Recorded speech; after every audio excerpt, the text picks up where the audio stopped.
اس لیے خیال کرنا، کہیں تم اپنے دل میں یہ سمجھو 1 روپے ہے 10 روپے ہے، کیا اوقات ہے ایک 10 روپے کی۔ ایک اللہ والے نے کسی پرائے شہر میں نا ایک مکان لے لیے کرائے پہ، ایک کرائے پہ مکان لے لیا، رہنا شروع ہو گیا۔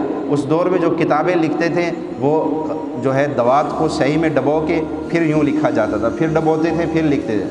تو وہ کوئی کتاب لکھ رہے تھے، تو لکھتے لکھتے انہوں نے یوں دوات صحیح میں ڈبوئی اور ڈبو کے جو لکھنے لگے وہ صحیح پھیل گئی۔ اب خشک کرنے کے لیے کوئی طریقہ نہیں تھا، تو یوں دیکھا، جس دیوار کے ساتھ ٹیک لگائے ہوئے تھے مٹی کی دیواریں ہوتی تھی، تو یوں تھوڑی سی دل میں آیا کہ تھوڑی سی مٹی لے کے اس کے اوپر یوں ڈالوں یہ خشک ہو جائے گا۔ پھر ایک دم دل میں خیال آیا کہ میں نے تو مکان کرائے پہ لیا ہے، دیوار تو کرائے پہ نہیں لی ہے، مٹی تو کرائے پہ نہیں لی ہے، میں نے تو رہنے کے لیے لیا ہے۔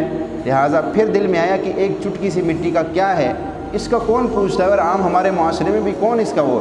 خیر ایک چٹکی مٹی لے کے نا اس کے اوپر یوں ڈالی اور ڈال کے خشک کیا۔